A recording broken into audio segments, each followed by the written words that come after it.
Hujambo mtazamaji, karibu katika kipindi cha Vijana Club, ambapo kwa siku hii ya leo kipindi cha Vijana Club tuko maeneo ya Yombo Kilakala. Tunazungumza na kijana shupavu machachari, mjasiriamali ambaye yeye amepitia milima na mabonde, lakini hakukata tamaa.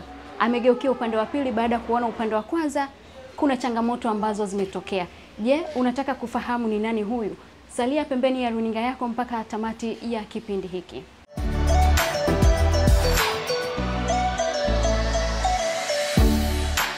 Karibu sana katika kipindi. Asante. Tufahamu majina yako na utuambie ni nini hasa unajishughulisha nacho. Kwa majina naitwa James Atio. Mimi ni wanaita mkurugenzi au mkuu wanaita, si ndio? Wa kikundi chetu ambao naitwa Mindset Foundation. Ni kikundi cha kutoa elimu kwa vijana, pia na dini na biashara tofauti. Moja ya biashara zetu, tuna biashara mbili mpaka sasa hivi zimeanzishwa, lakini moja ya biashara zetu kubwa ambayo tunaitegemea ni hii ya ushonaji. Na leo tuko hapa katika ofisi ya ushonaji na tumeipa jina la P Fashion. Kwa nini P Fashion? P Fashion ni kwa sababu ya katika kikundi chetu kimeunganika na wanafamilia wachache. Yaani mimi na wanafamilia zangu wachache ambao pia ni mdogo wangu wa kike. Yeye alikuwa anapenda kushona tangu alipomaliza tu elimu yake ya form 4. Kwa hiyo kama kikundi tukasema tuangalie talanta za watu waliokuwa kwenye kikundi, alafu then tuangalie kupitia hizo talanta ndio tuzitengeneze kuwa miradi. Na tukagundua talanta ya kwanza ambayo rahisi kufanyika na kupatikana katika vitu rahisi tukagundua ni ushonaji. Basi tukampeleka shule, akaenda kusoma masuala ya ushonaji, lakini pia Mungu akajalia shule alosoma hiyo ikajalia tena serikali pia akapata huduma ya kusoma pia kwa serikali. Kuna program moja inaitwa apprenticeship program ambayo ipo chini ya waziri mkuu, pia alienda kusoma hiyo program. Ilikuwa inafanyika kipindi mwaka 2020, alienda kusoma pia. Kwa baada ya hapo tukakaa kama ofisi, kama kikundi, basi zeni tukapambana michango hapa na pale na watu wengine tukapata hizi mashine. Tulianza katika uchache, tulikuwa na mashine moja tu ambayo tukasema okay, mashine moja hii afanye kazi. Alafu mimi talanta yangu nyingine, mimi nimesomea masuala ya marketing. Kwa hiyo sasa kupitia mashine moja, tujaribu mimi niwe namtafutia wateja. Sawa? Kuna mwingine katika kikundi hayupo sasa hivi. Yeye alisomea masuala ya HR. Ni mzuri, sisi tunamtumia sana, ni mzuri mtu wa connection. Sawa? Ni mzuri sana kwenye connection. Tunamtumia huyo. Kwa hiyo tukasema kwa sababu wewe ni mtu wa connection, mimi nimesomea marketing, huyu anajua kushona, tuichukue hii kama product tuifanye katika ushonaji. Ndio tukaanza na mashine hiyo moja ya ushonaji. Tufahamu wewe umejikita na ushonaji wa aina gani hasa? Kwa sasa hivi tumejikita na ushonaji wa nguo zote za kike. Yaani nguo zote za kike. Hizo ndo focus yetu kwa sasa hivi. Kwa sababu tunaamini mwanamke anapenda kuvaa kama mwanaume. Wanawake wanavaa mara nyingi sana. Yaani hata nikikuuliza swali, yaani inawezekana na nguo nyingi sana za kushona kuliko hata mwanamume leo hii. Kwa hiyo tunaamini kwenye biashara ya ushonaji kwa upande wa kike ni uko vizuri. Tumefanya marketing research, tukaona tuingie huko katika ushonaji. Tufahamu mpaka sasa katika ofisi yako umeweza kuajiri vijana wangapi, ni wa aina gani? Jinsia ya kike na ya kiume ama hapa likoje?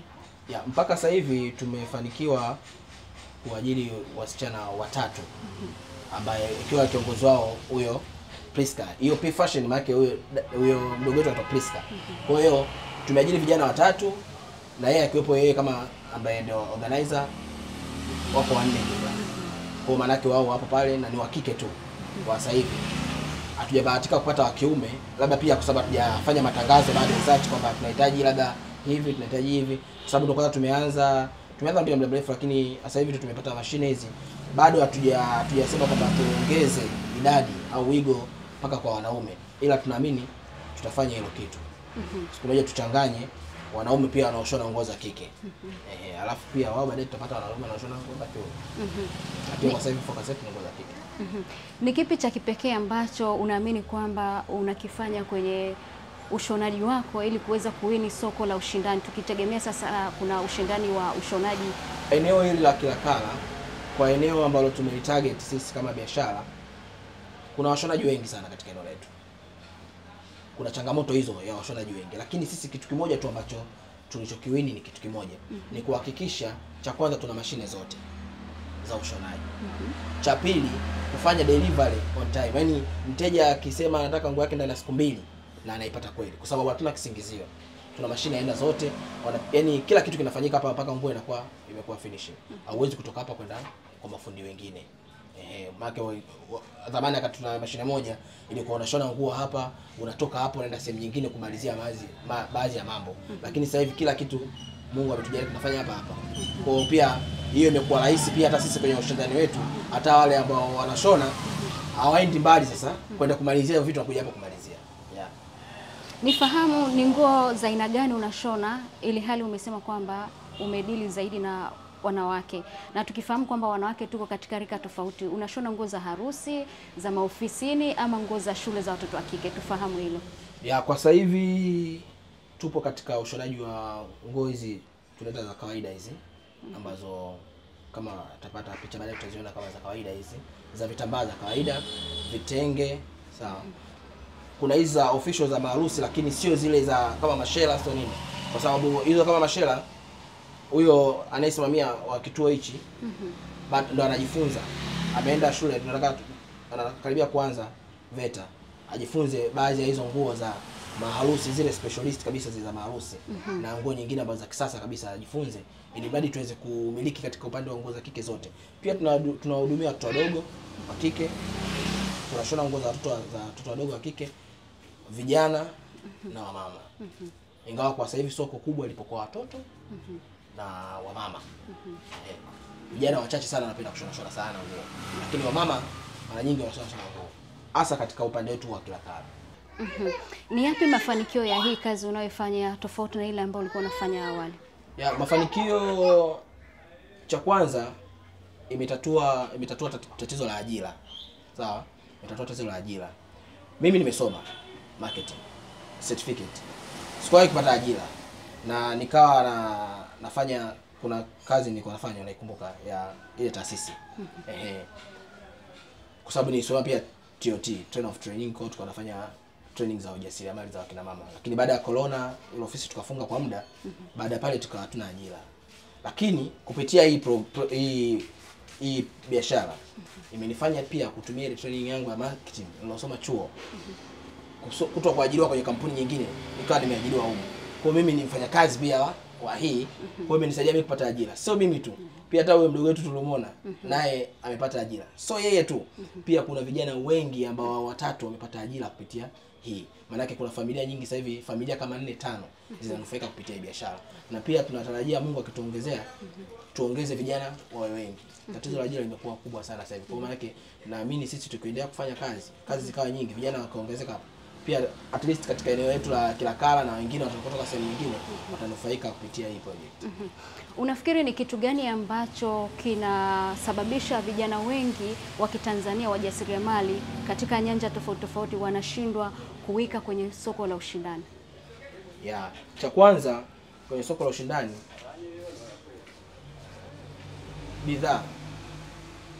bidhaa tuje kwenye hii biashara yetu ya ushonaji. Watu wengi wanashona nguo. Sawa? Kila mtu anashona nguo. Mafundi wengi wanashona nguo. Kikubwa ambacho mteja akipendi ni kuonekana nguo yake ni ya kushona. Yaani unajua siku hizi nguo zote hizi tulizovaa zimeshonwa, lakini kuna mtu akivaa anajua kabisa hii imeshonwa na fundi. Sawa? Hii fundi wa mtaani. Lakini sasa wanatakiwa cha kufanya, watumie ile skills yao ya ushonaji, waiongezee katika finishing. Finishing, waitoe ile finishing ambayo ukisema hii ya kiwandani, hii ya mtu kashona tu fundi wa kawaida. Mwisho wa siku finishing yako inavyokuwa nzuri ya product, mimi naamini katika mtaa uliokuepo, katika eneo uliokuepo, unawezekana ukaonekana tofauti zaidi. Hicho sisi ndio tunapambana nacho katika finishing. Yaani mteja wetu sisi tunatamani nguo atakayoiona ya kwetu sisi, mtu aseme hii Yombo kweli Kilakala. Ni kweli Yombo? Imetoka Yombo. Mtu aseme ni kweli imetoka Yombo. Hii sio. Cha msingi ni finishing. Sisi tuna focus sana na finishing. Design kama mteja anavyotaka, lakini finishing inakuwa ni nzuri zaidi. Ndio maana tunashukuru tumepata mashine zote hizi. Tuna hadi digital. Ni zipi ambazo changamoto ambazo umeshawahi ama unakabiliana nazo na ni kwa vipi umeweza kuzitatua? Changamoto zipo kwenye kila biashara, haikosi changamoto. Na changamoto kubwa ambazo sisi tunakutana nazo katika biashara hii, cha kwanza ukiachana na competitors wetu, sawa, wateja, hii ni changamoto lakini pia kama ni faida. Unajua sisi tulivyoanza tu hii biashara, sisi tushazoea mteja ukisema tushakupa kesho uje kuchukua, maana yake tunamaanisha ni kesho. Kesho uje kuchukua nguo yako. Na usipochukua kesho, maana yake inachofuata ni simu zinakuwa ni nyingi kukukumbusha. Sasa kuna wateja wengine wanalalamika, jamani fundi, kwa sababu wengine washazoea wakiweka nguo kwa fundi zikae wiki, mwezi. Sisi hatutaji kuwa na nguo nyingi hapa. Yaani sisi tunahitaji mteja ukishamaliza tunakupatia nguo yako. Umemaliza tunakupatia nguo yako. Hiyo changamoto ambayo tumekutana nayo na mindset za wateja ambao tunakutana nao huko. Yaani washazoea kwamba nguo kwa fundi zinakaa kwa muda mrefu. Hiyo changamoto kwa wale wanalalamika, wale vipi kama wanajua na maliza haraka. Sisi ndio priority yetu. Tumalize nguo kwa wakati tukupatie. Hiyo ni changamoto ya kwanza. Changamoto nyingine ni hizo ni za kawaida tu ambazo hata mafundi achana sisi wengine wanapitia, kwa sababu sisi tunatumia mashine za umeme katika changamoto hizo. Unakuta mteja ushamwambia deadline kesho, sababu sisi tunaweza tukamaliza kesho, lakini ukajikuta umeme umekatika wiki siku nzima, na kwa sababu tuna standby generator. Hizo ni changamoto ambazo tunakutana nazo katika nyanja yetu kubwa sana. Mpaka sasa hivi actually hizo ndio changamoto nyingi ambazo tunakutana nazo. Kwa sasa hivi bado tujakutana na changamoto nyingine, basi tukasema hii ni kubwa sana kwa sasa hivi. Bado tujakutana. Tufahamu sasa, wewe vifaa vyako vinatumia, mashine yako inatumia umeme, na ni moja ya changamoto ambayo umezungumzia kwamba inaweza ikawa inakukwamisha katika ufanyaji wako kazi. Je, ikiwa kwamba mteja anataka kuchukua nguo saa 6 na wewe hujashona ile nguo, ni kwa namna gani unaweza kukabiliana na changamoto hii na kuitatua kwa haraka ili kuweza kumlinda yule mteja wako? Baada ya hiyo changamoto, ni jana tumetoka kuitatua tatizo, na tukagundua ili tusisumbue wateja katika mfumo huo. Cha kwanza, nguo ishonwe. Ikitokea hizi mashine za umeme zote hizi za kufanyia finishing zimeshindikana, tutaangalia, tuna watu tunafanya nao kazi pamoja. Tuangalie wakati tuna mashine za umeme, kuna sehemu tulikuwa tunaenda, sawa, tunaweza tukapeka kule, kwa sababu wao kule wana standby generator, wako mbali mjini, wana standby generator. Kwa hiyo tukapeka kule. Tulichotatua ni kimoja, tukawa na mashine ambayo haitumii umeme. Kwa hiyo tukasema tuchukue na mashine hizi ambazo hazitumii umeme. Tunao mashine moja ambayo haitumii umeme, ambayo hiyo ikitokea umeme katika, maana yake tunashona nguo zile kupitia mashine ambazo hazitumii umeme. Kwa masuala ya finishing yaliyobakia yanatumia umeme, tunaenda labda kwa hao watu ambao tunafanya nao kazi, wamalizie kwa hiyo umeme, ili mteja wetu apate nguo on time. Tufahamu ni kwa namna gani wewe umejipanga kwenye soko la ushindani, na mshindani wako ni nani hasa? Mimi mshindani wangu ni mtu yote anayeshona nguo za kike. Ni mshindani wangu kwa sababu tunafanya kitu kimoja. Kwa hiyo wewe ukiwa unashona tu nguo za kike, maana yake naamini wewe ni mshindani wangu wa kwanza. Kwa hiyo ili kujipanga, mimi kila siku napambana kujua weakness za wenzangu. Alafu mimi ni weakness zangu nizifiche. Alafu strengths zangu zionekane. Kwa maana yake strengths zangu zikishaonekana, maana yake naamini wateja watakuwepo. Kwa sababu wataona ile strengths. Kwa sababu mimi sishatambua weakness za wengine. Hicho. Nipi nafasi yako kwa vijana ambao pengine hana ajira yoyote, yupo nyumbani na hajui afanyeje na amekosa mtu wa kumshika mkono? Iko hivi. Cha kwanza, kuna nia ya kijana, sawa? Alafu kuna Mungu katika nia ya kijana. Ukiwa na nia ya kufanya kitu, pia mshirikishe Mungu. Wakati unamshirikisha Mungu, kwa Wakristo wanasema kuna ile mpende jirani yako, ishi na watu vizuri. Ndio hiyo. Unapompenda Mungu, Mungu anasema mpende jirani yako kama unavyojipenda wewe mwenyewe. Maana yake unapompenda kila mtu wowote, maana yake unapotengeneza network nyingine na mtu wowote. Iko hivi. Sisi umeona hizi mashine zote, sio kwamba tu ni hela zetu tumetoa mfukoni. Umeona? Ni kweli kikundi tumekusanya hela, lakini tuna watu tumeishi nao vizuri. Tuna marafiki, tuna watu wengine, tuwezi kutaja majina, wengine hatutajwa. Wapo tumekaa nao vizuri, wakasema okay fine, wazo ni zuri, nifanyike. Kwa hiyo kikubwa ni kuwa na nia, nishirikishe wazo lako kwa watu wa karibu. Naamini na Mungu ukimshirikisha ndani yake, Kijana, unaambiwa mshirikishe Mungu kwa kila jambo ambalo unalolifanya, kwani yeye ndiye mwenye njia ya yote ambayo unayehangaikia katika kujikwamua kiuchumi. Kipindi hewani ni Vijana Klabu kwako wewe mtazamaji ambaye ndio kwanza unafungulia runinga yako. Kama una maoni yoyote ama chochote cha kutuambia, tupigie ama tuandikie ujumbe mfupi wa maandishi kupitia namba ambazo zinapita chini ya skrini yako, lakini pia kupitia mitandao yetu ya kijamii pale Instagram kwa kuandika Strong Lady 03 ama ukurasa wa kipindi cha Vijana Klabu. Kipindi hiki pia utakipata pale YouTube kwa kuandika Tumaini_TV. Tunakwenda mapumziko, tutarejea.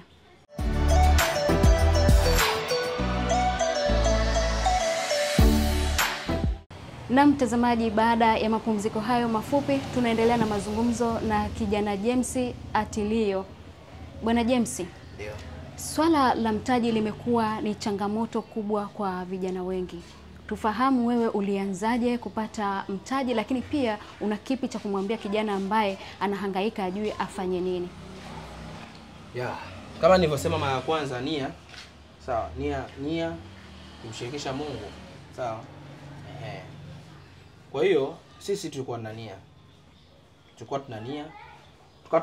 Tunakubaliana kila mwana kikundi atoe pasenti kidogo kwa wale ambao tulikuwa tunapata kosa.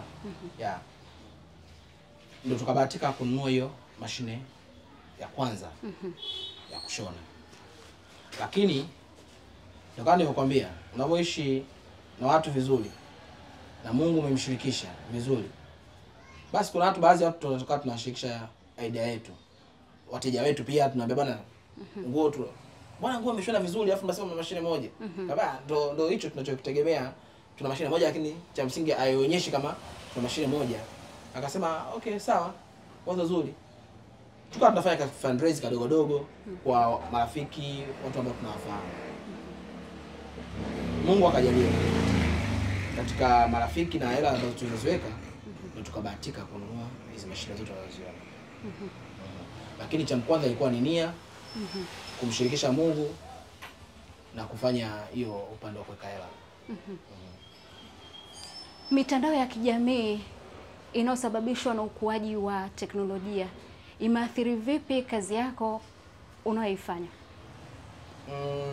Mitandao ya kijamii haijathiri kwa namna moja kubwa sana, ingawa imetusaidia kidogo, kwa sababu kwa eneo letu hili la Kilakala, na nilizungumzia hili eneo letu la Kilakala. Kuna vijana wengi hapa wanatumia mitandao ya kijamii sana. Vijana wengi sana. Na vijana wengi pia katika hizo mitandao ya kijamii wanaona mishono mingi sana. Wanavaa watu wengi sana. Watu wakubwa sana. Tunashukuru Mungu ni kipaji cha mafundi wetu. Yaani mitandao ya kijamii sisi imetusaidia, mtu anaweza kaja na mshono ambao ukapelekea mafundi wengine hapo katika eneo letu la Kilakala unaanza kashindwa. Lakini uzuri wa kipaji cha mafundi wetu, wana uwezo. Kwa hiyo maana yake kuna nguo nyingi sisi hapa tunashona ambazo zinatoka kwenye mitandao ya kijamii hiyo. Mtu anakuletea bwana, nimeona katika mtandao huu fulani nimeona hichi, katika mtandao huu fulani nimeona hichi, unaweza kushona? Naweza kushona. Siku hizi ndio kama ile tunauliza picha. Siku hizi atumie picha, unakuta watu wengi nguo nyingi wanazipata huko. Na madesigner wengi siku hizi wanaposti nguo zao huko. Wanaweka ubunifu wao, ugumu wao, ili pia watu wakishona, nimeenda kwa fundi wangu umeshindikana, maana yake nirudi kwa designer X ambaye nilimuona katika hiyo mtandao wa kijamii. Lakini mwisho wa siku akija kwetu sisi akituuliza, sisi tunaweza. Ni ushauri upi ambao unaweza kumpa kijana ambaye anataka kuanza kazi ya ushonaji? Cha kwanza ni nia. Sawa. Sisi tunaamini katika hii nia na kumshirikisha Mungu. Cha kwanza awe na nia, amshirikishe Mungu, awe mbunifu. Kwa sababu kila mtu anashona. Ubunifu ndio unaweza kukufanya wewe kwa mshonaji mzuri. Sawa? Na usichoke kujifunza. Ushonaji hauishi. Ingawa ushonaji umegawanyika, kuna hao unauza michoro, design. Kuna wengine tu wana design tu mtu akichavaa moja kwa moja, mtu ana design mtindo fulani katika nguo. Kwa hiyo yeye achague ni kipengele gani anakihitaji katika ushonaji. Akishajua anataka kipengele gani, kama anataka kushona tu kabisa, aone apewe mchoro na ashone, nia yake inahitajika, kumwomba Mungu na ubunifu uendelee. Kwa sababu kushona hakuishi. Mitindo inabuni, yani wana mitindo sasa hivi wanabuni nguo kila kukicha. Yaani kila kukicha mtu anaangalia, ngoja nitoe nguo fulani nitangaze. Ngoja nitoe nguo fulani nitangaze. Kwa maana yake wewe kama mshonaji, maana yake unatakiwa uwe active sana katika hiyo mitandao ya kijamii, uwe active na kuwafuatilia madesigner wakubwa, kujua. Maana yake hiyo itakusaidia kuwa mbunifu. Hata kama unatokea kijijini, yani uko mbali huko ambapo watu yani sio mjini. Unanipata? Yani kwa mfano sasa Kilakala huko sana dharau, Kilakala tofauti na mjini, tofauti na Tabata, tofauti na Sinza. Hata kama upo Kilakala. Sawa. Jifunze mishono watu wa Sinza wanavaaje. Kwa sababu kuna muda unaweza kushukuta mtu wa Sinza kaamia Kilakala. Akikukuta wewe unashona nguo kama alivyokuwa anashona Sinza, maana yake ushampata wewe kuwa mteja kwako. Maana yake itakuwa ni fursa. Umeanza na wateja wa nguo za Sinza wako 10. Maana yake ulikuwa na mashine moja, umeongeza kipato, unaweza kuongeza mashine ya pili, kuongeza mashine ya tatu. Mungu akajalia na ile nia, na Mungu ukimshirikisha yote inawezekana. Inawezekana kuna mteja ukamshonea nguo akapenda, akasema unateseka na mashine moja, naomba nikusupport mashine moja. Wapo wenye moyo wao. Mtu akakusupport akasema okay, huyu mimi nahangaika Sinza na uli bolt siji nini na nini, lakini huyu nikimsupport tu mashine labda ya overlock, mimi nguo yangu akashonea vizuri akanipigia na overlock tu, nimemsupport, lakini pia nimekuwa mteja wa karibu kwake. Ni kwa namna gani eneo ambalo anaishi fundi wa aina yoyote linaweza kumwathiri yeye katika utendaji wake wa kazi? Hiyo inaweza kumwathiri. Kwa sababu ufundi ni kazi ya kufanya kila siku. Ufundi ni kazi ya kufanya kila siku. Na ukaishi eneo tu ambalo unakuletea vijola kila siku. Vijola. Maana yake mara nyingi unafanya ni vijola tu. Na unapofanya maana yake ubunifu wako upo kwenye vijola tu. Na utaongeza ubunifu wa vijola tu. Sawa. Ukienda Sinza ambao hawataki vijola, wanataka mavitambaa vingine, majina siyajui sana, wanajua mafundi. Wanakuta wanakutaja nguo fulani, mfumo fulani. Kushona unajua ndio. Lakini experience yako ipo sana kwenye nini? Kwenye vijola. Kwa eneo lilokuepo, ikiwa watu wanashona nguo za aina fulani tu, inaweza kuathiri moja kwa moja. Ila sasa manake sasa ndio point yangu nakwambia hivi, fundi inabidi uwe kwenye social networks, social media hizi, uangalie mafundi wengine, na designer wengine wanafanya nini. Unapokaa peke yako na vitambaa vyako ambavyo hivi sio vya wateja, unaweza kujishonea mwenyewe nguo zako ukavaa za Sinza. Unaopita hiyo sasa kuja ni fundi. Huyu mshono nguo gani? Maana yake hata kama eneo hilo la vijola, mwisho siku atapenda mshono wako wa vitambaa. Watasema okay, kwa nini sishone vitambaa? Watapenda mshono wako wa vitenge. Kwa nini usishone vitenge? Unaenda kanisani, wewe ni fundi. Unaenda kanisani, vaa vazi ambalo umelishona, lishone vizuri. Unasema basi naenda kuomba Mungu, lakini pia naenda kufanya matangazo ya biashara yangu. Umependeza, umeenda madhabahuni umependeza, lakini pia umevaa vizuri. Watu watakuona. Hiyo tunampeleka tu vijola tu, kumbe anajua kushona na vitenge. Ndio siku inakuwa hivyo. Kwa maana yake wewe mazoezi unayofanya kila siku kwenye ufunaji wako, nenda kukusaidia. Wateja ndio wanashona vijola, lakini unaweza ukajivalisha wewe mwenyewe kama fundi. Designer wengi tunaona. Unakuta designer anasema okay, mimi ngoja nimvalishe msanii fulani. Kuna event fulani, ngoja nimvalishe. Akienda kwenye event, watu wasema msanii kavaje.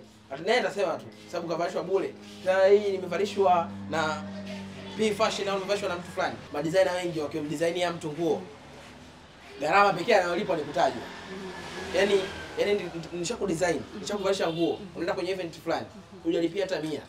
Kitu pekee cha wewe kunilipa mimi ni kunitaja. Ingawa watu maarufu wengine wanashindwa. Hapo watu maarufu waliomba tu kitu kidogo tu wakasema mimi sitaki hela, naomba tu nitaje tu. Wanashindwa. Basi anakutaja tu, unaona raha, unafahamika, wateja wanakuja. Tufahamu sasa ni ipi mipango yako ya miaka ya mbele ijayo? Sisi tuna mipango mikakati ya miaka miwili. Miaka miwili tangu tuanzishe ile mpaka baada ya miaka miwili tutafikia wapi? Kama nilivyoelezea mara kwanza, changamoto kuu tunachoangalia sisi ni changamoto ya ushonaji. Sawa.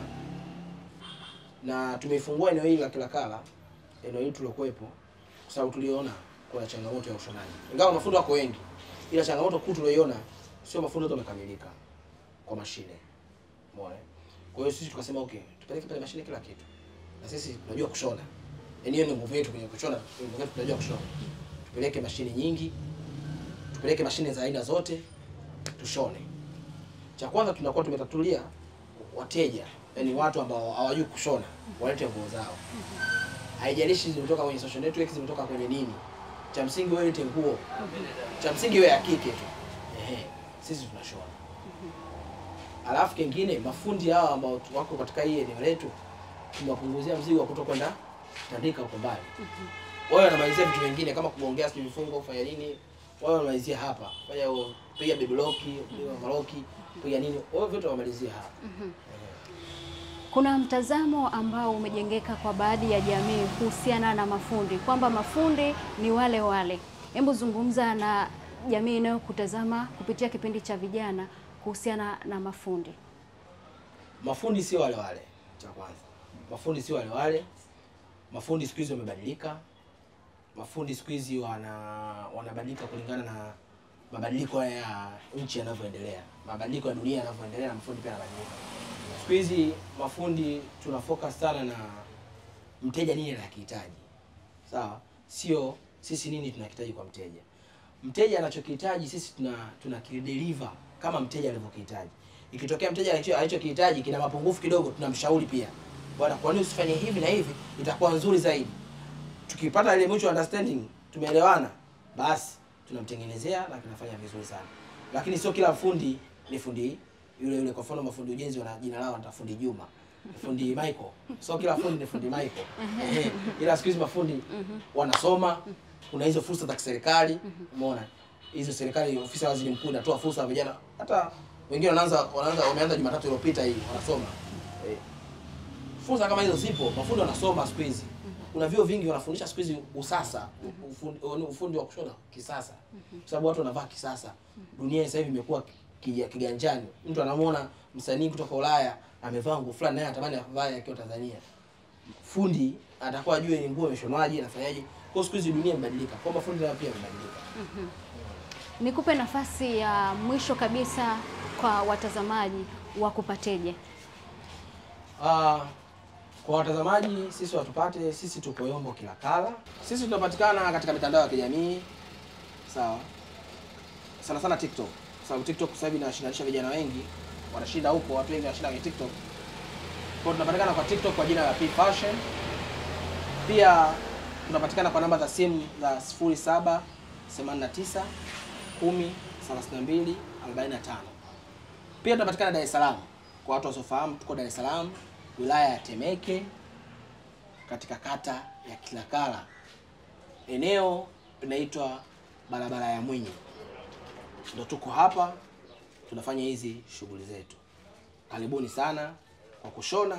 Pia endelee kutufuatilia kwenye social networks zetu. Pia tutatangaza pia kama kutakuwa na mafunzo kwa kupokea vijana wengine, kutangaza ajira, endelee kutufuatilia. Kwa sababu pia kalama hii kipaji hicho alichotupa Mungu tunataka tuwashirikishe na wengine. Sisi tumepata riziki na wengine wapate riziki. Hivyo. Asante sana, nikushukuru kwa muda wako. Asante sana. Na mtazamaji, ndivyo tunapotamatisha kipindi cha Vijana Klabu kwa siku hii ya leo.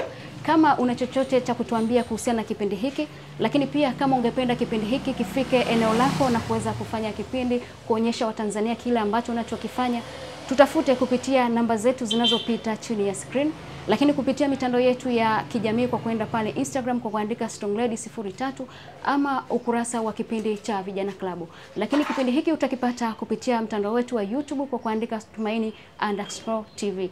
La kungu jina ni Edvester Tarimo, nyuma ya kamera alikuwa Dule Billy Evans. Nikutakie utazamaji mwema wa vipindi vinavyoendelea hapa Tumaini Television.